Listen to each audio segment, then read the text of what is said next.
você, que legal que você está com a gente. Fique chegando, deixe seu like, participe do nosso canal, aqui é o Farol Podcast. E hoje participando conosco uma pessoa especial, um amigo, uma pessoa que a gente admira muito pelo seu trabalho, pela sua profissão e pelo seu profissionalismo, é o nosso amigo Professor PH. Seja bem-vindo, professor. Obrigado, Camilo. Obrigado pelo convite. Professor, hoje a gente é um privilégio muito grande ter você aqui com a gente, porque a educação, né, assim como você também, eu dou muita prioridade para a educação, né? E eu acho que vai ser sempre alguma coisa assim que nós brasileiros vamos ter sempre que lutar, né? Porque por mais que diminuiu muito o número de pessoas que não têm instrução, mas o Brasil ainda não é um país de pessoas estudadas, de pessoas que têm um grau de estudo elevado, né? Às vezes as pessoas aprendem apenas o básico, ele não tem como progredir nos seus estudos, né? Eu queria ouvir você como professor, qual que é a visão que você tem sobre esse assunto da educação, né? E o que você viu da evolução disso, né? Embora você é bem jovem, mas eu tenho certeza que você já tem muita coisa que você já viu aí que a gente precisa saber. Eu tô na educação, como o Camilo falou aqui, jovem, já não tô mais não. Sou de 1977, já tô com 46 anos. Tô na educação desde os meus 18 anos. Então, histórias tem. Eu peguei a finalzinho da ditadura militar, daquele esquema da educação, peguei o tecnicismo, peguei o construtivismo, depois peguei o ciclo, depois peguei agora esse novo ensino médio que está agora chegando. E o Brasil tem jeito, tem. Uma das maiores verbas é investido na educação.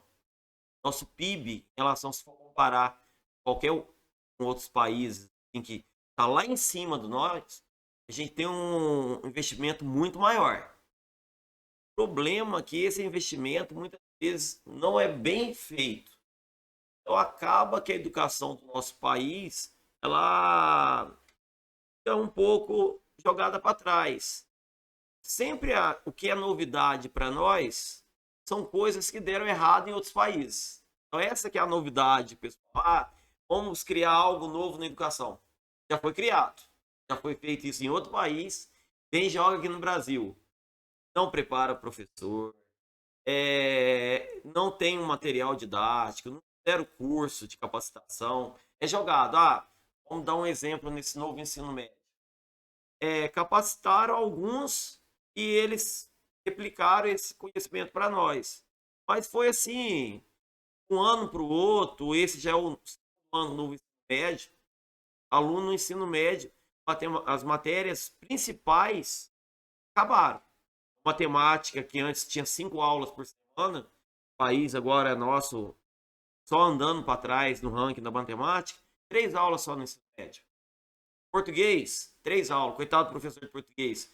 Ele tem que ficar no ensino médio com literatura, gramática, interpretação de texto, redação com 4 aulas. Então, na realidade, o país querem inventar algo novo, mas ainda não sabe para onde ir. É interessante, né? Como você falando, 3 aulas no ensino médio de matemática, que é uma matéria que eu acredito assim que a matemática seja a matéria mais fundamental de todas as matérias. Porque em tudo existe matemática. A matemática ela está em todas as coisas, né? E eu fico imaginando, né, como que nós formaria os nossos engenheiros, os nossos futuros economistas, né? Com 3 aulas de matemática por semana, né? Então, eu acredito assim que existe um trabalho gigantesco para a gente fazer, né? Eu gostaria de saber a sua opinião com respeito também, professor, a indicação do Camilo Santana como ministro da Educação. Você acha que vai haver alguma melhora, né? Porque no Ceará, já há algum tempo, né? O Ceará vem sendo reconhecido como a melhor educação, o melhor sistema de educação que o Brasil tem. Como eu já participei muitas vezes da Olimpíada de Matemática, em Três Corações, eu fui um dos professores que 10 anos consecutivos eu consegui muitos alunos medalhistas. E a gente ia para o Rio de Janeiro. Realmente dava muito ao do Nordeste lá na receber prêmio da Olimpíada de Matemática. Então eu vejo que há uma ideia boa. Espero que ele consiga dar uma mudança nessa educação. Já ouvi falar rumores assim que ele vai mudar esse novo ensino médio. Esse novo ensino médio, o que está acontecendo? Não só um aluno com 22 matérias no ensino médio, matérias que acabam não sendo relevantes, às vezes até mesmo para o profissionalismo lá fora. Se um aluno quer fazer um concurso, obviamente ele vai ter que estudar muito por fora. Mas muito mesmo, porque só os conteúdos que a escola hoje está dando, e você pegar uma ementa de um concurso, ele não consegue. Então eu vejo assim que se o Camilo Santana estiver interessado nessa mudança, eu acho que vale a pena. Eu acho que vale a pena mudar. Porque vamos dar uma ideia assim, desde Michel Temer, a educação está jogada. Teve aumento, teve piso, teve briga, governador que não dá piso, governador que dá piso, mas também não é só o salário do professor. Sinceramente, uns vão brigar comigo, mas o professor ganha pouco? Ganha. Mas a gente trabalha com amor. A gente não trabalha também só pelo dinheiro. Uma parte é com amor. Mas você chega numa sala com estrutura. Hoje, no ensino médio, você coloca 45, 48 alunos dentro de uma sala de aula. Como que isso vai influenciar para uma educação de qualidade? Não há possibilidade. Professor com 3 aulas. Professor com quase nenhuma tecnologia. Nossa tecnologia, gente, é a mesma tecnologia de 100 anos atrás, de 200 anos atrás. A única coisa que mudou na educação nesse período é que pobre agora pode estudar. A única coisa que mudou nesse período educacional. E antigamente era um fio. O que acontecia? Hoje, muita gente vai também brigar comigo. APH. O ensino antigo era melhor? Não era melhor o ensino antigo. Se o ensino antigo fosse melhor, a gente não teria uma desigualdade social tão grande que a gente tem hoje. A desigualdade social que a gente tem hoje é devido àquele ensino antigo. Porque só os ricos, quem não podia trabalhar, que tirava o ensino médio, ia para a faculdade, estudava. Porque o pobrezinho, coitado, o pai colocava para trabalhar. Chegava com 10, 8 anos, 12 anos, 13 anos, já tinha que trabalhar. Para sustentar, para ajudar as rencas de irmão que eles tinham. Aí não eram motivados a estudar. Aí chegava na escola cansado. Tarefa em cima de tarefa. Como que ia ter uma igualdade? Sinceramente, quem defende que o ensino antigo era bom porque poucos conseguiam. Ah, mas eu era pobre e consegui. Mas eu te falo que quem era rico também conseguiu e muito melhor do que quem era pobre. Porque você lá pobre, você estava tendo que estudar e ao mesmo tempo estudar. Se não dava para pegar todo o conhecimento que aquele cara rico tinha. Ah, você está fazendo desigualdade social. Existia sim desigualdade social. Então, quando você compara que o ensino antigo era melhor em conteúdo, porque ele era um funil. Poucas pessoas tinham oportunidade de estudar. Hoje todas as pessoas têm. Mas só o que acontece que a responsabilidade ficou para a família. Aí que vem você que está estudando, vendo aqui esse podcast, qual o conselho que eu dou? Viu um pobrezinho na rua, viu a mãe dele, incentiva ele, fala assim, ó, hoje você tem ensino de graça, hoje você tem professores qualificados, hoje você tem oportunidade de estudar. Estuda, vale a pena estudar. Porque antigamente, não é que o ensino antigamente, porque quando a gente fala assim, ou o ensino antigamente era melhor, então a gente já começa a desmoralizar o atual. Na realidade, o atual é muito melhor do que o antigo. O Brasil, em relação à metodologia de ensino, é o melhor país do mundo. Você acredita? Quem acredita nisso? As práticas de ensino, por exemplo, quando vocês veem eu aí na internet, pulando, soltando de carteira em carteira, virando cambalhota, plantando bananeira, é metodologia de ensino. É chamado de metodologia ativa. Ah, tem objetivo? Tem. Quando eu viro uma cambalhota dentro de uma sala de aula, não é também. Quero aparecer para os alunos? Quero. Porque hoje em dia é uma forma deles olharem para você, ô PH, tua aula é legal. Mas também aquilo tem técnica para me ensinar aquilo. Eu estudei para fazer aquilo. Acredito que pareça, Camilo. Você acredita que eu vejo, eu faço curso de stand-up? Professor de matemática fazendo curso de stand-up. Eu parar aqui, eu faço stand-up para vocês em 3 tempos. Estou contando a minha vida para vocês virem stand-up. Mas o que acontece? É técnica. Eu estudei para fazer aquilo. Quando eu começo a fazer uma brincadeira com o meu aluno, ó, por exemplo, vamos dar um exemplo para você. Essa semana eu estava na internet e de repente apareceu um problema de calcular a razão. Numa casa, a razão entre gatos e cachorros era de 3 para 4. Sabendo que existia 20 cachorros, qual o total de animal? De repente, eu olhei na sala que lá pintou um clique. Ó, dá para fazer assim. Aí o DAS tinha lá, cachorros. Aí eu olhei, só os cachorros. Aí o que aconteceu? Um lá pensou, o PH voltou aquele funk lá antigo do bonde do Tigrão. Voltou. Aí eu falei, aí eu gritou, eu lembro. Então vamos, aí eu falei com eles. Vamos de novo, gente. Vamos de novo fazer que vai dar legal. Isso dá mudo. Aí eu comecei de novo. Então vamos lá, gente. Vamos gravar o vídeo então aqui. Aí emprestei meu celular para um aluno. Falei assim, ó, esse vídeo vai dar acesso. Depois vocês estão aí no canal, entra lá no meu canal, vai ver só os cachorros lá. Aí eu olhei para os alunos, falei assim para os alunos, então vamos lá, gente, ó, a razão entre gatos e cachorros de 3 para 4. Só os cachorros. Aí pá, só os cachorros. Aí comecei, os estudados, haha. Aí eles gritavam, só os estudantes. Aí eles começaram, os preparados. Aí então o que aconteceu? A sala ferveu, então eu consegui puxar os alunos. Então isso que a gente faz é curso. Não é só você chegar assim, você fez aquele negócio. A gente estuda para fazer isso. Não é só que é criatividade, é um pouco, mas é estudo. Eu comecei a fazer aula de stand-up porque eu achei assim, é uma forma de puxar a galera. Porque o que acontece? O que um artista de stand-up faz? O que ele tem para puxar o público?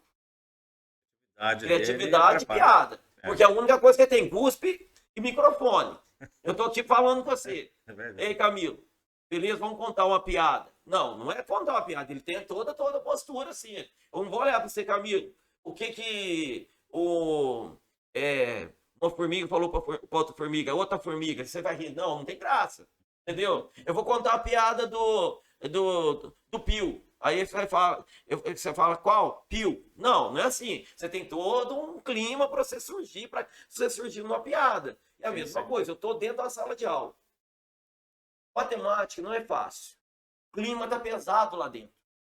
Sinceramente, o clima é pesado. Hoje a gente tem aluno com problema social, a gente tem aluno que vai na escola só para alimentar, a gente vai lá a gente tá na escola com aluno que pai tá preso, a gente tá na escola com aluno que pai tá espancando ele, mãe tá espancando, ele chega em casa, não encontra pai nem mãe, porque então ele tem que se virar, não tem comida, ele tá esperando bater o horário do intervalo para ir lá alimentar na escola. Então, se você não traz um clima para esse aluno sentir feliz, eu penso assim comigo, às vezes, nem matemática ele vai aprender, mas se ele sentir feliz de estar lá comigo, puxa vida, eu estou feliz, o professor está deixando eu feliz, eu acho que já 100%, 100 eu estou exagerando, se você conseguir 50% da atenção dele pelo menos fazer um exercício, uma aula, eu acho que você já está conseguindo trazer ele para você.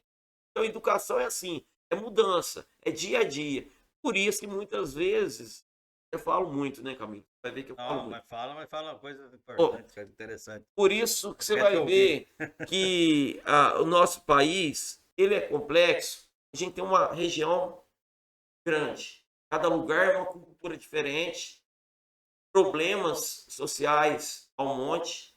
Então, se você não trazer o seu aluno todo dia para você, a rua vai ganhar. A internet, por exemplo, ó, podcast, 4 a 5 anos que começou a desenvolver, é uma linguagem diferente, é um mundo diferente. Então, ele vai aprender muito mais num podcast, se ele tiver uma internet boa, do que aprender numa aula hoje. Então, o objetivo do professor ele é mostrar para o aluno aonde que ele vai ter dados bons, aonde que ele vai aprender, o que, que é interessante, o que, que não é interessante para ele. Então, eu acho que o objetivo hoje nosso é muito mais além. Não é só porque matemática, vamos dar isso aí matemática. Eu estou com mais de matemática. Né? Você acha que a aula minha, se ele não quiser estudar comigo lá na sala, se ele ir para casa dele e assistir, colocar o título da minha aula, entrar lá no YouTube, ele vai ter a mesma aula. Ah, eu não gosto da aula do PH. Ele pode assistir a aula de outra pessoa. Ah, eu não sei português. Ele acessa lá e pega a aula de português. Eu não sei história. Ele vai ver. Por exemplo, faço parte de um grupo no YouTube, professores. Tem um professor Lobão. Hoje ele trabalha com podcast, dando aula de história e geografia. Olha só, é uma tecnologia. Tecnologia. É tudo novo. Então, vale a pena hoje, o aluno que está vendo, os senhores pais que estão assistindo aí, olha que seu filho está assistindo, mas aconselhe ele a estudar coisas boas, coisas que vão fazer ele crescer. É verdade. Eu vejo você falando com essa paixão toda, isso aí empolga a gente fica realmente com vontade de te ouvir cada vez mais. E é uma coisa interessante, né? Eu vejo você falando assim, eu fiz um vídeo uns tempos atrás, e contando uma história, professor, de um cara que ele era dia de folga dele, já fazia dias que ele saía de casa, e ele reparava que tinha uma luzinha do painel do carro dele, um carro novinho e tal, o cara tá todo enjoado com o carro dele. E aí ele viu que tava faltando, que a luzinha não tava acendendo. Ele falou, o dia que eu tiver de folga, eu vou mandar arrumar. Ele tinha que resolver umas coisas perto lá da concessionária, levantou mais cedo, chegou lá na segunda-feira, era mais ou menos umas 7h30 da manhã, a concessionária ainda estava fechada, a loja da concessionária. Aí ele parou lá, estava de folga mesmo, esperou. Quando deu 8 horas, abriu a porta, levantou a porta lá. Aí ele saiu do carro, tudo. Chegou lá com a lâmpadazinha no balcão, falou pro cara lá, pro rapaz vendedor lá, o vendedor tava lá lendo um jornal, bonezinho. Chegou, ficou 5 minutos lá esperando o cara ir lá atender ele, o cara não foi, ele falou assim, amigo, o cara nem deu muito tempo. Assim, então falou assim, você tem essa lâmpadazinha? O cara continuou olhando o jornal, deu atenção para ele. E o cara pegou e viu que ele continuava ali, né, esperando no balcão, jogou o jornal em cima. Ele falou assim, ô meu amigo, segunda-feira, 8 horas da manhã, essa lâmpadazinha aí você acha em qualquer autopeça aí. Você tá fazendo isso, né? Isso aí você compra em qualquer lugar. Ele pegou o jornal, começou a ler o jornal. Então. E aí ele olhou pro cara e falou assim, cara, você vai morrer. Aí o cara a ponta do boné pra cima. É que é? Você vai morrer. Mas como assim? Você tá me ameaçando? Você tá me desejando mal? O que é isso? Eu, não, segunda-feira, 8 horas da manhã, você tá azedo desse jeito? Sexta-feira, 18 horas, você já tá morto, enterrado. Tá fedendo já, né? Então, cara, aí ele falou assim, não, tá ruim trabalhar nessa loja, esse gerente aí, que não sei o que e tal. Ele falou, rapaz, eu te falar um conselho pra você, cara, não tá bom aqui, meu amigo. Vai vender laranja no trevo, vai vender rede, vai vender qualquer coisa, vai fazer um caldo de cana, mas faz alguma coisa que você goste. Faz alguma coisa que você tenha amor por isso, né? Porque a pessoa que não faz aquilo que ele tem amor, professor, eu acredito que essa pessoa ela passa as 8 melhores horas, no mínimo, do dia sofrendo, filosoficamente morta. né? É por isso que talvez criaram para esse tipo de pessoa o termo happy hour. Quer dizer, a hora feliz, quer dizer, passa o tempo inteiro sofrendo no serviço, né? Então, quando eu vejo você falando com esse amor todo, cara, isso aí é tão empolgante. Eu acho que para todas as profissões, tantos professores, qualquer profissão, ame o que você faz. Porque aí você não precisa trabalhar dia nenhum, cara. Você vai divertir a semana inteira, né? E eu gosto muito de ver você falar. E para continuar o nosso assunto aqui, Só vou falar esse negócio que você pode falou. falar? Gente, olha só que legal, ele falando isso. É, eu estou trabalhando em 5 escolas. Dentro dessas 5 escolas, o pessoal faz aquela brincadeira, né? Vou falar porque minha esposa tá assistindo, dá um beijo pra ela aí. Mas, olha só, Qual que é o nome? Estela. Estela, prazer, Estela. Aí, eu não vou falar, porque você vai falar, não, como é que você tem 5 horas, dá aula em tanto lugar desse jeito, tem tempo, né? Aí eu brinco, eu tenho tempo pra tudo. Aí, mas como você tem tempo? Quando você gosta, gente, vou falar um negócio pra você. Quem é aluno meu, quem tá assistindo, que foi aluno meu, nunca viu eu chegar com a cara amarrada. Sabe o que aconteceu? Quando eu comecei a dar aula, comecei muito novo, eu peguei uma época muito tradicional. Geralmente eu tinha professores azedos mesmo. Muitos professores meus foram azedos. Eu achava que aquilo era o máximo, ele dando tirada no aluno. E eu quis começar a minha vida desse jeito também. Só que não funcionou. O mundo era outro, a fisionomia minha é outra. Por exemplo, ó, eu tô com 46, 28 anos, mexendo com aula. Comecei a dar aula com 18 anos, gente. 18 anos. Eu sei com 18 anos querer ser rígido, querer fazer. Praticamente saindo da Não, adolescência. e eu tinha aqueles alunos que eu lembro da piada do Whindersson Nunes, Alfredo, servente pedreiro. 35 anos. José, Franelinha, trabalha das 7 às 12, 42 anos, quinta série. Aí todo mundo tinha medo de jogar com a quinta série, porque era todo mundo repetente. Eu comecei a dar aula naquela época que tinha repetente. Os caras eram mais velhos do que eu. E eu querendo dar de graça com os caras, né? Ô, pô, cara. Ô, fica quieto aí. Ô, cala tua boca, rapaz. Ô, imagina eu, com a carinha. Eu tô 46 anos, não vou contar pra vocês o creme que eu passo, não. O creme meu é bom. Passo creme desde os 15 anos, sério mesmo, ó. Eu via minha avó passando creminho assim, todo dia assim, eu achava minha avó com a pele tão bonita e falava assim, vou pegar. Aí roubava o creme dela com 15 anos. Todo dia roubava. Até que um dia comecei a ganhar dinheiro, eu comprei um pacotinho de creme dela. Um potinho. Vitamocho da avó. Só que agora, né, Vitamocho, passou pra Renil, passou por um punhado de coisa. E passo desde os meus 15 anos.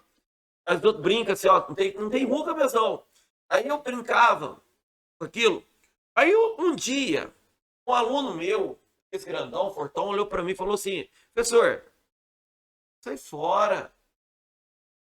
Você tá querendo humilhar nós?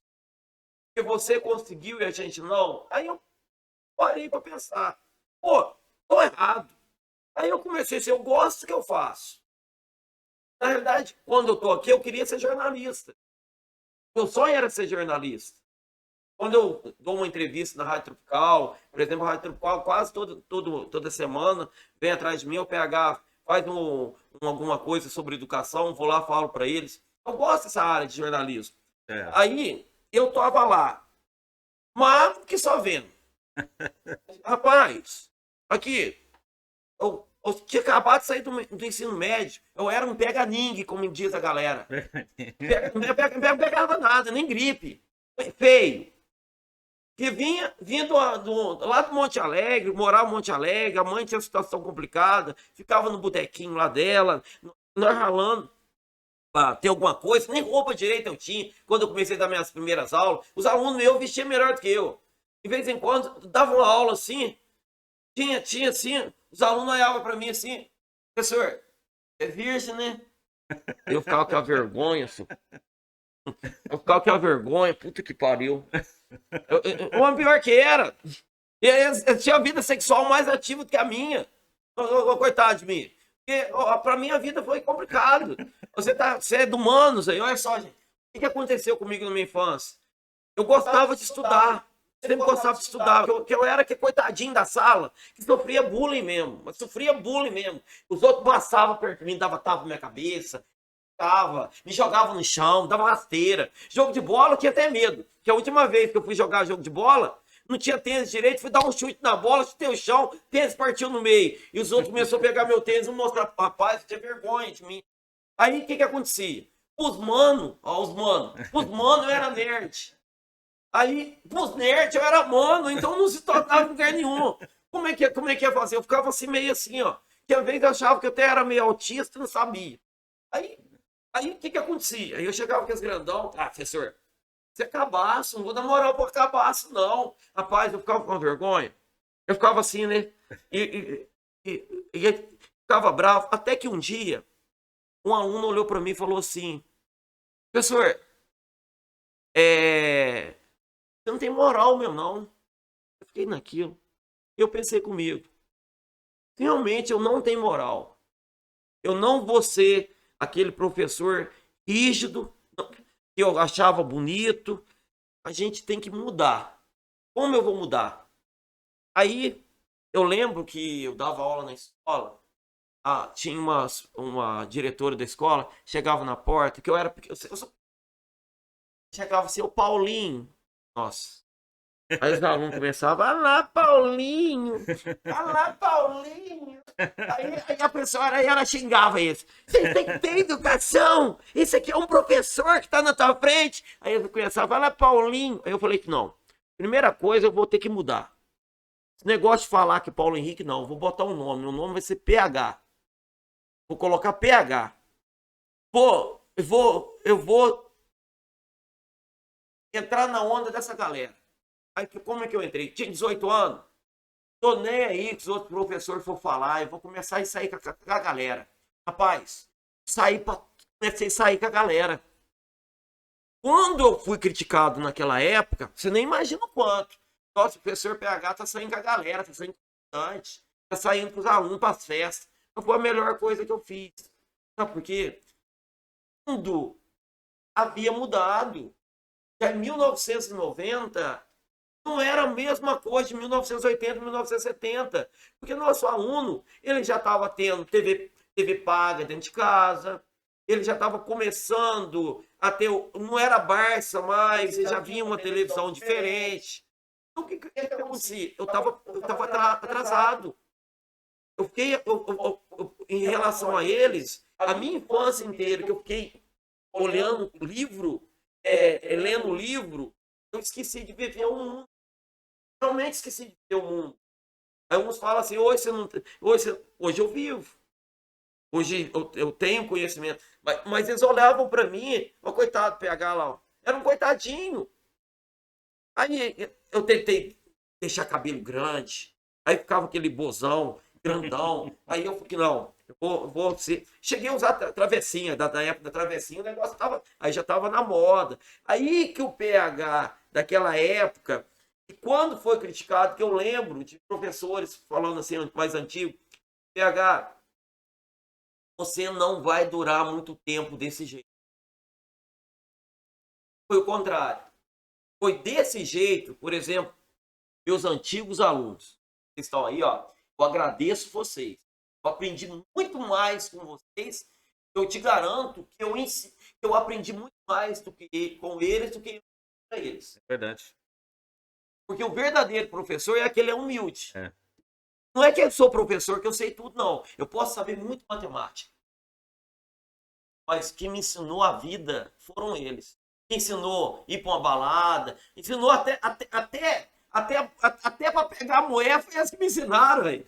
Porque o que acontecia? Eu tinha uns alunos que falavam assim, não, PH, desse jeito não, PH. Desse jeito não, desse jeito você tá queimando teu filme, PH. Tá espantando. Você vai morrer virgem, PH. Nossa, aí eu disse, você vai morrer virgem, PH. Nossa, eu ficava assim, desesperado. Aí até que eu comecei a aprender. Hoje, muitos desses ex-alunos são amigos meus. Saio com eles, converso com eles. Hoje, eu falo para eles. Muitas vezes, aí você está falando, aí voltando àquele assunto, o que vai acontecer? Hoje, eu amo o que eu faço. Eu não chego dentro da sala de aula emburrado. Eu chego dentro da sala feliz, sorrindo. Eles olham assim para mim assim, nossa, PH, você não vem já ser com a cara feia. Porque eu gosto do que eu faço. Por exemplo, hoje, eu cheguei meio-dia e 40 no Américo Dias, que é o antigo São Paulo, né, o São Paulo. Cheguei meio-dia e 40 e terminei às 6 da tarde. Briga, chama atenção? Chama. Mas eu não vi o meu tempo passar. Agora, se falando, imagina aquele que não gosta. Imagina aquele que não gosta Odeia o que faz. ter que ficar 5 horas dentro de uma escola, dentro de uma sala de aula. Justamente os profissionais são mal-humorados, fica até doente, né? Fica doente. Perde até a saúde. Porque não é fácil ser professor. O professor, se ele não gostar da profissão, ele sofre muito. Ele sofre muito. Porque você passar ali, né? Você imagina você cuidando praticamente, né? Porque o professor, os alunos encaram o professor mais ou menos como assim, sabe, um segundo pai, uma segunda mãe, entendeu? Porque querendo ou não, educa. E o professor também acaba encarando os alunos meio como os filhão dele, os filhos. Tal. Mas se o cara passa ali e fala assim, eu cuidar de filho dos outros, aguentar essa molação, essa coisa. Então o cara tem que amar a profissão. Mas é toda a profissão. Todas as profissões. Né? Qualquer profissão que você tem, você é um servidor. Você vai servir alguém. Você pode ser jornalista, você pode ser qualquer coisa, qualquer profissão. Você tem que botar na sua mente que você é um servo, você é um servidor. Você está ali para ajudar. As pessoas precisam de. É igual a minha irmã, por exemplo. A minha irmã, ela é da área da saúde. Ela foi em farmácia, trabalhou em vários hospitais assim, em São Paulo. E ela conta que quando ela estava fazendo estágio, chegou lá, viu as pessoas morrendo, tudo lá, ela ficou desesperada. Ela falou, nossa, vou voltar para casa, vou sumir daqui. Aí o que ela fez? Ela chegou em casa, ela preparou a mente dela.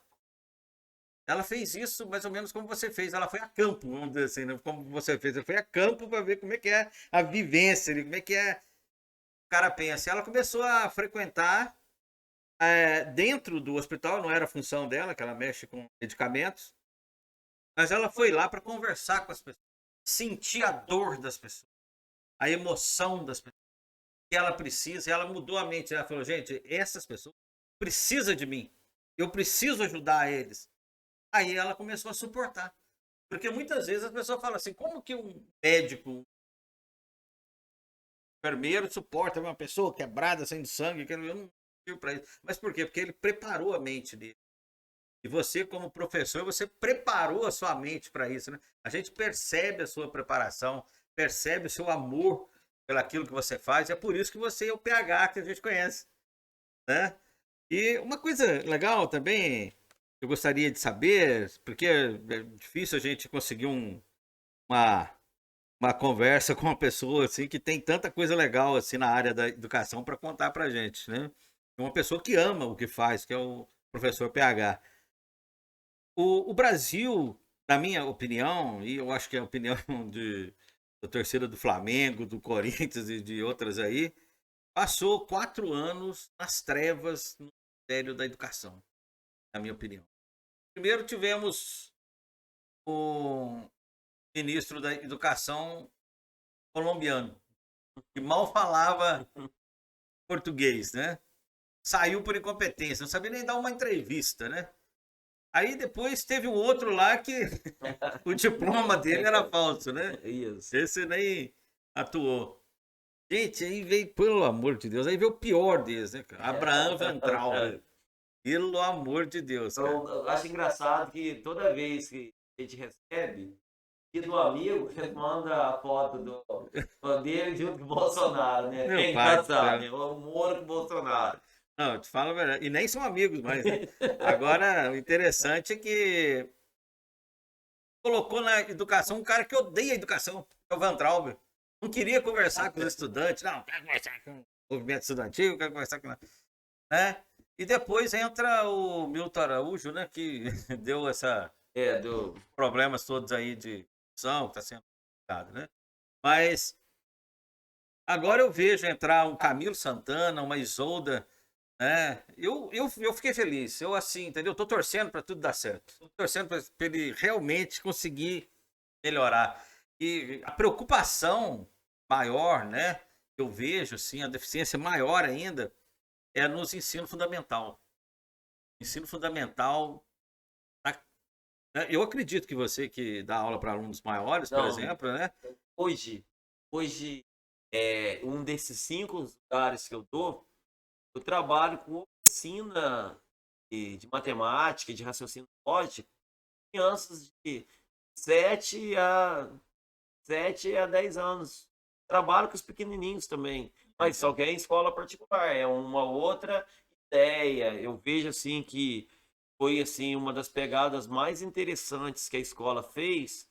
Por exemplo, se vamos chamar um professor de matemática, e eles falaram assim, ó, você tem, eu vejo você que tem um menino, eu tenho um menino de 8 anos, você tem um jeito que gosta de entrar na ideia, entrar no mundo deles, eu acho que você vai encaixar. Já é o segundo ano que eu estou trabalhando com os pequenos. Como mesmo você falou, o pequeno, há um buraco muito grande entre o público e o particular. E com esses 4 anos, vamos botar 6 anos de treva, não foram só 4, não. Nesses 6 anos, a treva foi maior ainda. Então você tem crianças, tudo que acontece a idade, e o pequenininho, você não pode tirar a inocência, entendeu? Faz o pequenininho, ele chegar lá no 6º ano, com uma postura estudante, ele continuar sendo. Muitas vezes não está acontecendo. Você pega uma criança, vamos botar. O ensino particular também, muitas crianças, a gente acha que são menores carentes também. Aí você vai falar como que se eles são ricos são menores carentes? São, porque na realidade está sendo educado com o celular na mão. Então, na realidade, ele é carente. Porque na realidade ele tem tudo dentro de casa, mas não tem o importante, que é um pai sair com ele pela rua, brincar com ele de bola, ir com ele para uma represa, nadar com ele, ir para o meio do mato e não andar com ele, deixar ele só no celular. Então eles acabam sendo carentes. E a gente também tem o aluno pobre, que ele acaba sendo carente. Carente em várias coisas. Além de amor, além de dinheiro, além de. E esse é fundamental quando você fala que há necessidade. São os professores que recebem menos, deveriam receber mais. Hoje, eu nunca havia dado aula para criança pequena. Eu vejo como que aquele professor, primeiro ao 5º ano, como que ele é importante, né? Ele fica 4 horas dentro da sala de aula, 5 horas, sem trocar. Ele fica mais tempo com aquela criança do que o próprio pai e a mãe. Verdade. Então, se você está com aquele tempo tudo, eu acho que aquele professor, nos anos iniciais, ia ganhar muito. Até mesmo, tanto que como eu, por exemplo, eu trabalho, Camilo, hoje, ensino fundamental 1, fundamental 2, ensino médio, curso superior. Assim, esse professor aqui ganhasse, eu ganho aqui no. Devia, devia ter diferença de salário para esses níveis. O salário tinha que ser o mesmo para eles. Porque esse professor aqui trabalha muito mais do que eu trabalho. Trabalha muito. Porque você trocar aluno, tem que colocar fralda no aluno. Você tem que ensinar ele escovar dente, que ele seja sujo. Tem que ensinar ele a lavar o ouvido. Tem que ensinar ele a comportar. Tem que ensinar ele a falar. tem que ensinar a ele ter respeito. Muitas vezes, o próprio professor, então, o que vai acontecer? A escola acabou sendo a continuação da casa. Ilusão da gente falar, escola tem que ensinar conteúdo. Não. Porque se a gente for só ensinar conteúdo, aquele ruim, ele vai sair da escola pior ainda. Eu vejo que o ensino fundamental é mais o primordial. E se você ensina aquela criança... É fundamental, né? Você ensina ele a sonhar. Que bom ele olhar para você e falar assim, eu quero ser médico. Aí, vai pensar até o ano. Médico. Aí você olha para ele e fala assim, não vai ser médico, você é pobre. Ser médico, estudar. Acabou com o sonho dele. Acabou com o sonho. Aniquilou. Entendeu? É verdade. Quem disse que você não pode, ele não pode virar um médico? Hoje tem, para quem estuda, isso é interessante. O pessoal, quem é classe renda baixa, gente, é uma coisa interessante falar para vocês. Você estudou a vida inteira em escola pública, na hora de você fazer o vestibular, você compete apenas com o pessoal de escola pública. Então é muito mais fácil, se você é pobrezinho, um médico. É fácil. Você não tem quase concorrência nenhuma. Porque se você dedicar, Camilo, vai dedicar mesmo, assim, ó, falar assim, ó, por isso você não pode tirar o sonho do teu filho. Porque se ele dedicar lá no sexto, no sétimo, antes ele ser igual um PH lá na vida, lá no ensino fundamental 1, não jogar bola, não brincar, não correr, não fazer, a vida inteira lá no livro, ó, vai incentivando, garanto que ele faz uma prova do Enem, primeiro lugar da universidade, tem vaga, então vale a pena. Você não pode tirar o sonho. O conselho é esse. Deixem as crianças. Então, isso foi uma coisa muito boa, né, rapaz? Eu, particularmente, eu sou a gente que viveu na época da ditadura militar, como você estava falando, era muito difícil a vida e tal. Para mim também era muito complicado, né? Eu ainda estava conversando com o né, falando para ele que ele não viveu essa época, né? Não viveu essas coisas, né? Mas as pessoas, às vezes, elas comiam carne uma vez. Entendeu? E eu ainda lembrava que lá perto da escola do não, mas a escola naquela época era boa. Era boa para quem tinha, né? E ainda era aquilo que você falou, os professores gostavam de maltratar o aluno mesmo, né? Assim, não era todos, não. A maioria eram boas pessoas, mas tinha uns que era complicado. E o pessoal ia lá perto do Luiza Gomes para comprar uma galinha velha. Eu lembro disso. Viva! A pessoa tinha que levar a galinha viva. Você que está acostumado a levar o frango, preparadíssimo, coxa, sobrecoxa. Tristeza, eu lembro disso. Cara, eu vou te falar para você. Você pintou um negócio flashback aqui que eu estudei no Luiza Gomes também. Eu Rapaz, também estudei lá. Eu sofri demais, mas graças a Deus, eu sofri muito, gente. E eu vou te falar para você. Eu apanhei demais. Não, ali só os fortes sobreviviam. Ai, gente, imagina para aquele rapazinho. Tinha acabado de vir da roça, gente. Eu era muito... Assim, hoje, eu acho que eu ainda sou inocente. Entendeu? Assim, eu acho que a gente nunca deve perder. Essa inocência, ainda eu acho que a gente não pode perder. Ainda eu brinco com os professores meus lá no Américo Dias. Beijão pra vocês.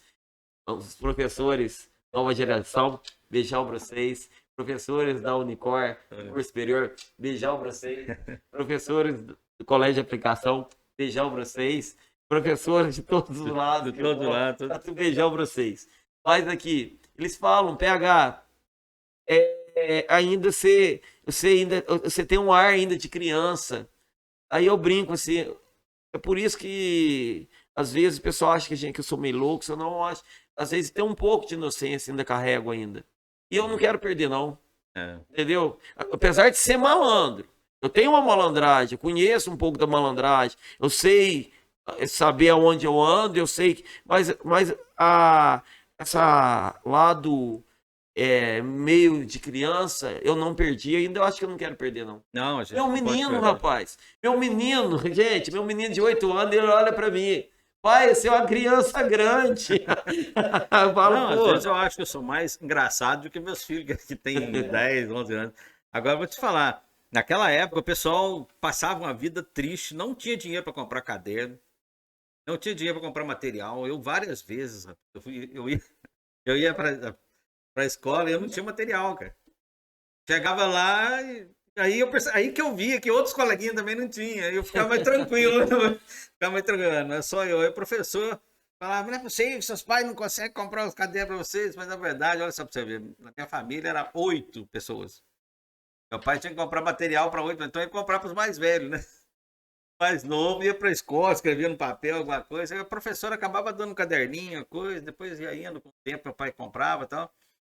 Mas até mesmo a proteína que a gente precisava consumir, entendeu? Era pouca. Hoje a gente vê aí o pessoal tirando sarro, né? O pessoal falando assim, vai ter que... Cadê a picanha? Cadê o negócio? Rapaz, eu nunca sabia de picanha. Na verdade, eu nem gosto de picanha. Mas hoje, por exemplo, até as pessoas mais humildes alimentam bem. Embora nós temos, né, segundo a Fundação Getúlio Vargas, 70 mil pessoas com insegurança alimentar. 70 milhões de pessoas. Então, mas a vida hoje ainda é muito melhor do que naquela época. Vou contar uma coisa pra você nem imagina. Olha só, eu tinha vindo da roça. Eu falo pra galera que a gente não saiu da idade. A idade média tem uns 40 anos que a gente saiu da idade média. Principalmente nós aqui, Três Corações. E olha lá. Então, vivendo, nós estávamos tá vivendo ainda. Na idade média ainda. Muita coisa da idade média. A gente tá aqui ainda. A única coisa que a gente tem é Wi-Fi. A idade média continua. Eu estudava no Luiza Gomes, vindo da roça. E a situação não era complicada, era difícil. A minha mãe foi morar. Meu pai falava que eu ia virar bandido. Que quem saía da roça ia virar bandido. Vai pra cidade estudar. Ideia, né? Por isso que eu te falo que eu era vindo da Idade Média. Aí a primeira coisa que eles fazem é o que quando a gente sai da roça e vem pra cidade? Morar na periferia. Entendeu? Então, obviamente, é quase a teoria certa, né? Vai pra onde? Eu falo aquela história dos 2 filhos de Francisco, tem muita coisa a ver comigo. Quando tem aquele radinho de pilha, aquele rádio antigo, sintonia, eu passei por aquilo. Acordar na roça, amanhecer. E meu pai não queria que eu estudasse, achava que eu ia virar vagabundo. O culpado também não é ele. A cultura dele era essa, o mundo dele era isso. Eu tô cansado de ver gente da roça, tem pra cidade, virar bandido e preso. E nisso, ele sabotou de tudo que é jeito, minha mãe. Eu fui morar numa casinha na Vila Gessé, com 3 cômodos, telha de ternite. Eu dormia na mesma cama que minha mãe, minha irmã dormia noutra cama. Quando meu pai vinha pra cidade, eu dormia no... É que a gente vê hoje. Hoje eu tenho uma casa boa, tenho uma família boa, tenho uma coisa estruturada boa, mas eu tive uma história difícil lá atrás. Que é a mesma coisa. Na hora, assim, aí... O meu pai, minha mãe, meu pai, quando veio de repente no meio da madrugada, que a gente não escuta, o pai tava lá, dando uma na minha mãe no meio da noite mesmo, eu e meu irmão lá dentro do quarto. Isso, nossos alunos aqui hoje de periferia, eles veem isso, acontece isso com eles. E nisso, meu pai não ajudou, a minha mãe tinha que couve, eu tinha que vender giló, eu tinha que vender.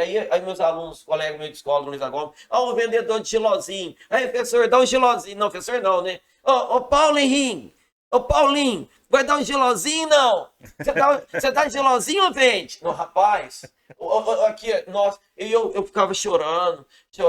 Aí um dia, o que aconteceu? Cheguei na escola, a mãe não teve dinheiro para comprar pão naquele dia, fui para a escola. Qual que era a merenda da escola? Sopa de fubá, rapaz. É a sopa de fubá que você dava na canequinha. Aquilo ralado, você dava para contar cebolinha e couve. Eu comi aquilo e não sustentou. Na Avenida São João, eu desmaiei de fome. Você acredita que eu desmaiei de fome na Avenida São João? Aí meus coleguinhas que estavam lá do Luiza Gomes, cada um me segurou para a perna, para o braço, para o pé e me levaram Até lá que eu morava lá no Furaoi. Eu cheguei a morar no Furaoi, gente. Aquela galera do Furaoi foi colega meu. Eu catava bola lá no Quimbosteiro, lá embaixo, que hoje virou bairro. Então aí eu vejo, não é fácil, não. Não. Não é fácil, por isso que você não pode perder o sonho. É. Porque se eu tivesse perdido o sonho meu, naquele dia na escola, falasse, não vou voltar mais, eu vou voltar para a roça, pelo menos na roça, eu como, hoje eu não estaria onde eu tô. É verdade. Então, olha só para você ver, né? É uma dificuldade, mas que fez você ter resiliência hoje, né? Eu acho que a dificuldade, ela tem essa vantagem. Se tem um lado bom da dificuldade, é que a partir do momento que você consegue sobreviver às dificuldades, você fica muito fortalecido. Você tem resiliência e você passa a encarar a vida não de uma maneira dramática, mas a vida sendo uma coisa, as dificuldades, os percalços que acontecem como coisa assim, eu sou capaz de superar isso, né? Isso nos dá um preparo, né? Todas essas dificuldades faz a gente mais bem preparado, mas que não é fácil, não é. Melhor seria não passar por isso, né, Paulo? Mas é a vida. Mas Senão não tem história para contar, né? é verdade, PH. Mas, olha, rapaz, e uma coisa interessante, rapaz, pintou uma dúvida aqui. Você nunca teve vontade de pegar uma arma e sair atirando no pessoal pra fazer o bullying, não? Rapaz, aí que é engraçado, Porque né? é uma coisa assim, né? Como dizer assim, seria engraçado se não É... fosse trágico. Olha só, sabe por que hoje acontecem essas coisas? A gente tem gatilho. Naquela época a gente não tinha gatilho. A gente não sabia o que. A gente não sabia que tinha gente que chegava em escola, atirava. A gente não sabia que tinha gente que dava facada. É A verdade. gente começou a receber essas informações quando a gente começou a ver coisas acontecendo nos Estados Unidos. Tinha briga? Tinha. Mas não era briga violenta. De vez em quando matava um, mas era sem querer, dava uma... Mas não tinha isso. Hoje acontece isso porque você está na internet, você está encontrando pessoas igual você. Então, o que vai acontecer? Eu vou encontrar reprimidos igual eu. Quando eu encontro uma população que tem o mesmo anseio o meu, eu fico forte. Começo a ficar revoltado. Aí você começa a falar, então vamos matar eles. Aí eu começo a relaxar. Então vou matar eles. Isso mesmo, vamos matar. Aí você começa a dar gatilhos. Verdade. Hoje, nosso adolescente, ele é mais difícil que a nossa época, porque na nossa época a gente sentia triste. Só que acontecia que a gente não sabia o que era tristeza, a gente não sabia o que era depressão. Hoje, você pega um seriado no Netflix, cada dia um tema diferente. Um tema de depressão, um tema de homossexualismo, um tema de problema familiar, um tema de ansiedade, um tema... Então, quando você começa a assistir essas coisas, você começa a encaixar em um lado. E a internet, ela acaba te jogando, por causa desse bendito algoritmo, isso me deixa indignado, ela te acaba jogando você para realmente para aquilo que você quer, para aquilo que te satisfaz. E geralmente essas pessoas, elas são jogadas para aquele mundo. E ela ganha força nisso. É verdade. Até você contando, eu lembrei de uma coisa engraçada que antes, eu não lembro qual a série que era, acho que era na quinta série, sexta série, repetia sempre o mesmo livro. Sempre o mesmo livro. Os livros que as minhas irmãs, que eram, né, 8 anos mais velhas que eu estudei no mesmo livro, exatamente o mesmo livro. E tinha uma história lá que a gente ria, mas ria muito mesmo. Quando a gente lia no livro lá, contando de um índio que o cara da fazenda, o patrão lá, mexia com frutas, tal assim, pegou uma cesta de frutas e entregou pro índio e falou para ele assim: olha, você vai levar essa fruta lá no mercado, tal, e entregar para ele lá. Aí você leva essa carta aqui também. Aí ele levou a carta, levou a cesta. O caminho era muito longo, ele sentiu fome no meio do caminho, sentou e falou: ah, acho que eu vou comer umas bananas aqui, né? Aí começou a comer umas bananas, tá? Vocês nem vai sentir falta, olha o tanto de banana que tem aqui, né? Aí comeu umas bananinhas ali, aí chegou lá no lugar lá, entregou a cesta de frutas, falou: tá aqui a carta. Aí o cara pegou a carta assim, olhou, contou assim, falou, mas tá faltando banana aqui. Como é que é? Tá faltando banana. Eu falei, mas como é que você sabe que tá faltando banana? Ah, a carta tá falando aqui que tem tantas bananas e tá faltando tantas bananas aqui. Aí o índio perguntou, mas a carta tá falando isso? Tá. Bicho fofoqueiro. Bicho fofoqueiro, tá contando. Aí a próxima vez que ele foi entregar lá, ele falou, você sentiu fome no meio do caminho, falou, vou ter que comer umas bananas. Aí ele olhava pra carta e tal, e falou, quer saber? Sentou em cima da carta, falou, quero ver você viu comer as bananas agora. Aí chegou lá, ele viu que a carta continuava falando. O cara vai, aqui tá falando que tem tantas bananas, a gente ria dessas coisas. Hoje nós tem o mobile, nós tem o smartphone, e ele escuta a gente. Você já percebeu quanto você fala em qualquer coisa, em panela, em alarme. Lógico, você abre aqui, já tá aparecendo tanto de anúncio de alarme pra você ver, né? Isso aí. Então, o que a gente ria antigamente, hoje é uma realidade. E às vezes a gente não sabe lidar com essa situação ainda, né? Tudo é muito novo pra gente. Muito essa turma que vai vir. Eles têm que conhecer muito sobre isso. Por isso que uma boa parte das eleições passadas, uma boa quantidade de pessoas de 60 a 70 anos, elas foram manipuladas. Elas não conhecem o segredo disso aí. É verdade. Elas acreditam que, por exemplo, eu estou fazendo um podcast com você aqui. Se você quiser fazer uma montagem comigo, eu estou fazendo coisas erradas, você consegue. Verdade. Muitas pessoas vão achar, olha só, ele fez errado. Olha lá, ó. Porque eu estando aqui, ainda ele não conhece, ó, ele não conhece esse mundo. Então, quando ele vê uma postagem, uma montagem, eu posso ter tá falando aqui agora e de repente você fazer uma pergunta e emendar com uma outra pergunta que eu havia respondido lá atrás e você fazer isso. Tem um nome, eu esqueci o... Fake, é fake mesmo. Você pode. Muito simples, você tira, você vai lá no. Tira o áudio só e começa a fazer montagem, vai lá no corta. Eu sei fazer bastante essas coisas. Aí você consegue fazer isso. Montar um vídeo Um vídeo que não é a realidade. Mas tá ali a imagem da pessoa e a voz dela. Mesmo não sendo, ela não consegue ver a boca da pessoa que a pessoa falou, se realmente compara com a leitura labial, com o áudio que está saindo. E essa população... Ontem mesmo aconteceu um fato desse lá na... Só que foi bem real, né? Lá na CCJ da Câmara, né? Aconteceu um negócio desse com o deputado Nicolas, né?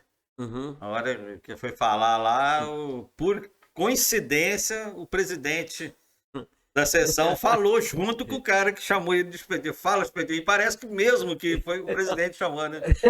Aí ele falou assim, como assim? Até ele achou estranho, né? Falou assim, mas como assim? Mas é triste, né? Aí ele falou, mas como assim? Não entendi. Virou bagunça. Nem ele entendeu. Né? Aí acabou que deu isso, né? Agora você imagina, né? O cara ali perto, ele já achou que foi o presidente que tinha falado aquilo. Você imagina uma pessoa que está desprevenido, que não está acostumado com essa situação. Porque a gente que faz os vídeos, que monta os vídeos, que cria, que trabalha com artes gráficas, com essas coisas, você consegue perceber uma montagem muito fácil. Fácil. Mas uma pessoa que não trabalha com isso, às vezes acredita mesmo. Acredita. Né? E é o interessante, né? Esse dia eu estava ouvindo falar, né? Esqueci quem que disse isso, rapaz, exatamente essa frase, mas disse que foi repetido pela ministra Carmen Lúcia ontem, né, a ministra do Supremo Tribunal Federal, ela disse: a mentira é uma droga viciante. E ela é realmente interessante, né? Porque se a pessoa gosta da mentira, vamos supor assim, que talvez ela não goste da mentira, ela não gosta que mente para ela, mas talvez ela suporte a mentira, acho que eu vou acreditar nisso aqui.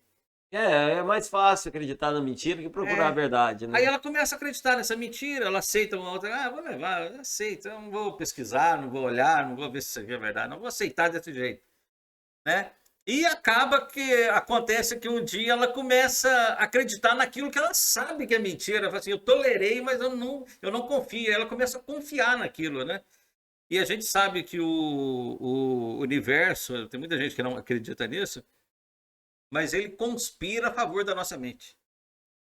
Se você atrair para a mente é um imã que ela consegue atrair para você o que você quer e o que você não quer, né? E às vezes a pessoa ela começa, talvez o querer dela é acreditar naquela coisa, numa terra plana, né? Porque infelizmente tem gente que acredita que a terra é plana até hoje, né?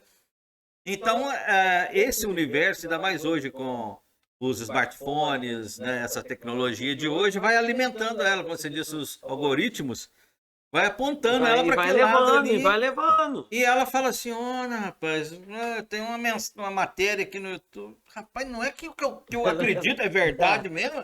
Tá aqui. Ó, você começa a contar, você inventa uma mentira e É. de repente alguém chega com aquela mentira através de você, você acaba achando, acreditando que você falou a mentira, que se transformou em verdade e vai indo.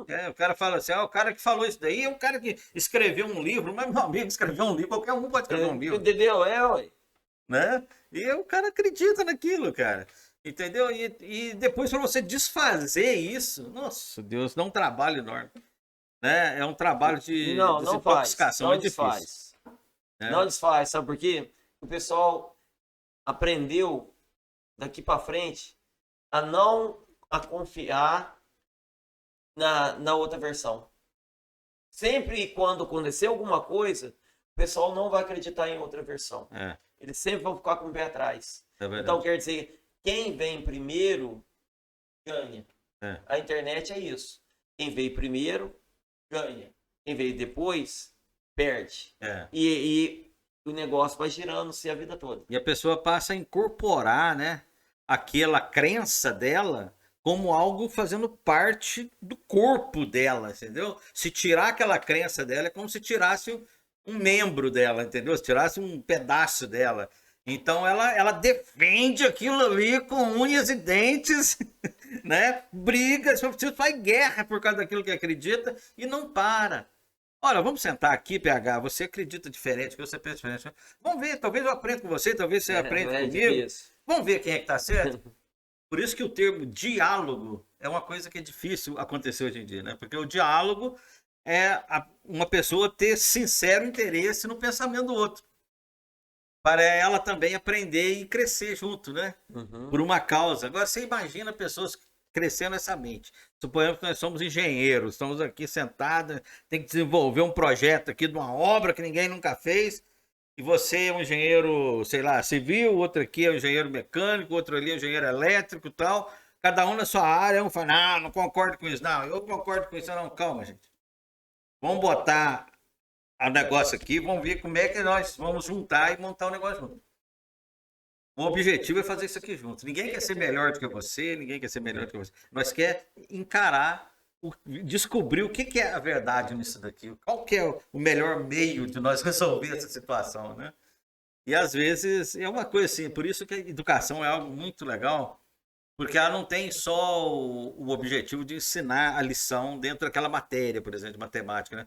Por exemplo, o teu método de ensinar, PH, é uma lição de vida, cara.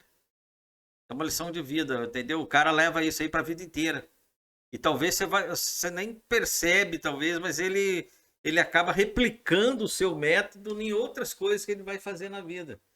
Ele vai falar, poxa, aquilo realmente funcionou comigo, me ajudou, me estimulou, me deu entusiasmo para fazer, para estudar, né? Então eu vou replicar essa situação e eu acho que todos nós é um exemplo para nós, né?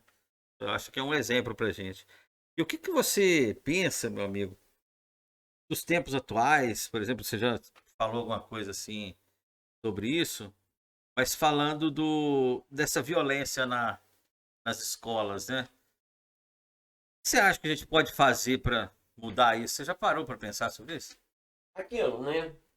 Novamente, são os gatilhos que é aquilo que eu te falei. Se alguém já viu alguém, já tem comunidades falando sobre isso.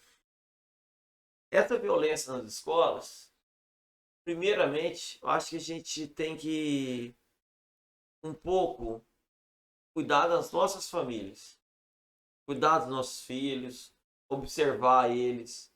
Porque às vezes a gente tá com a sementinha do mal dentro da casa da gente e a gente não sabe como lidar com aquela sementinha e aquilo vai regando, às vezes até mesmo uma forma de convivência, de tratamento. Por exemplo, o que aconteceu com esse último caso? Já havia dado problemas em outras escolas. Então, se ele já deu problema em outras escolas, obviamente, ele já vinha com um histórico. Então, as escolas ela tem que começar a observar esses problemas. Ó, o fulano deu problema na escola, vamos fazer uma ficha adequada desse aluno, vamos trazer até mesmo um psiquiatra para dentro da escola. Não só psicólogo, não. Eu acho que a gente não precisa só de psicólogo, não. Psiquiatra também dentro das escolas. Porque, às vezes, a gente tá com um aluno lá, a gente tá brotando uma sementinha, às vezes o aluno é problemático. Um dia ou outro, eu resolvo chamar meu aluno, ô seu merda, presta atenção aqui, entendeu? Você não se transformar no fudido, obviamente eu não vou falar isso. Entendi. Entendeu? Obviamente eu não vou falar isso. Mas, de repente, você fala isso pro seu aluno, você começou a jogar uma semente para ele, já jogou uma faísca. Muitas vezes, são faíscas que são jogadas anos a anos e a gente não percebe. Eu te falo, quem apanha nunca esquece. Se eles têm alguém que dá força para eles sempre lembrarem mais ainda daquilo, maior intensidade, é a mesma coisa. Eu conto meus problemas para você, eu vou contar meus problemas da forma que eu acho que meu problema é. Aí eu vou florear o meu problema e você vai dar um conselho para mim. E às vezes o problema é eu, não, entendeu? Às vezes o problema está sendo comigo. Eu estou achando que o problema são os outros ao meu redor. E o que vai acontecer com esse aluno que está vindo? Ele vem com o problema, eu falo assim, eu também não gosto daquele professor. Não. Nossa, eu sou louco para diga que é professor, sacanear aquele professor, tomara que vai. Entendeu? Então o que vai acontecer? Então a escola ela tem que começar a observar isso. Quando tem um aluno muito problemático, ela tem que entender quem que é aquele aluno problemático e ela começar a estudar aquele aluno. Porque, eu vou falar para você, Camilo, vai ter mais casos a cada ano no Brasil. E você está vendo que a progressão de casos que está acontecendo está uma distância de um caso para outro está muito curta. Verdade. E quem é matemático... Está quase virando uma moda. Quem é matemático, eu estou formando em estatística agora, a gente começa a seguir normas de padrão. Então você começa a criar padrões, começa a procurar padrões. E esses padrões são os mesmos. Mesma máscara, mesmo estilo, mesma forma de armamento, mesmo estilo de invasão. Sempre tem um mesmo padrão acontecendo. E as pessoas não estão percebendo esse padrão. Vai acontecer várias vezes. Felizmente, a gente acha que não. Mas às vezes aqui em Três Corações já tem aluno planejando em fazer isso. Verdade. Entendeu? E aqui pertinho de nós, sul de Minas. Porque facilitou essa... É uma rede. E hoje, o governo ele tem que começar, como ele tem internet... Começar a pensar ele tem que começar a criar políticas disso e procurar padrões também de mensagens. Porque eles têm poder de fazer isso. De procurar mensagens, arma, busca, o que está o fulano está buscando, o que está acontecendo? Como tem algoritmo para vender, tem algoritmo para saber o que está sendo mais procurado. E tem possibilidade de fazer isso para começar a sondar aluno. Eu concordo plenamente com o que você está falando, mas eu também tenho um outro ponto de vista. Diz que ponto de vista é o ponto, é a vista a partir de um ponto, né? E eu concordo com isso, porque eu vou falar agora do ponto de vista como um pai. Eu acho que isso que você falou, com certeza tem que fazer, porque o governo é como se fosse o pai da nação, ele tem que cuidar das pessoas, né? Mas eu acho o seguinte também, eu acho que as famílias têm que começar a se ligar para esse tipo de coisa, sabe? E às vezes, hoje em dia, Paulo, PH, eu acho que a gente está vivendo uma era sem precedentes na nossa história. Hoje as pessoas têm tanta coisa para distrair a mente delas, que às vezes elas deixam de pensar naquilo que realmente devem pensar. Por exemplo, o cara que é pai, a mulher que é mãe, ela tem que esquecer a internet, ela tem que esquecer redes sociais, ela tem que esquecer essas coisas, ela tem uma vida na responsabilidade dela. E eu tenho um raciocínio que eu gostaria de compartilhar, que é esse. Por exemplo, se nós conhecemos o maior bandido da nossa cidade, suponhamos, seja lá quem for, né, que tenha na sua cidade, em qualquer lugar, do seu bairro, sei lá, o cara, a pior pessoa, né? Talvez seria um desses caras, por exemplo, que cometeu esses crimes de entrar na escola, matar pessoas. Você gostaria que o seu filho fizesse amizade com esse cara? Levasse ele para dentro da sua casa, curtisse, ele fosse teu amigo? Com certeza a resposta vai ser não, jamais. Meu filho não vai, né? Não quero. Mas às vezes você deixa. Às vezes os pais deixam, às vezes as pessoas deixam. Sabe por quê? Por causa da internet. Ele tá lá na internet, o filho dele tá lá, né? Compartilhando os vídeos, conversando com pessoas, com criminosos, com mentes criminosas, e ele nem sabe.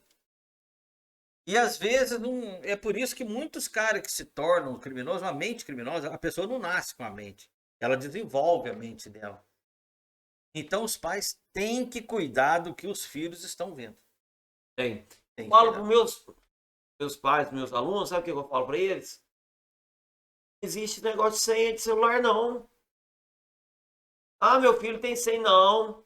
A tua senha é minha. Eu falo que a minha esposa tem a senha das minhas redes sociais. Ela entra a hora que quiser. A mesma coisa. Você tem teu filho? Ah, não tem privacidade, não. Privacidade você vai ter quando você depois estiver trabalhando ganhando dinheiro. Agora não, a privacidade tua é minha. A tua senha é minha. Entendeu? Eu falo isso para meus pais. E, infelizmente, Camilo, a gente é de uma época.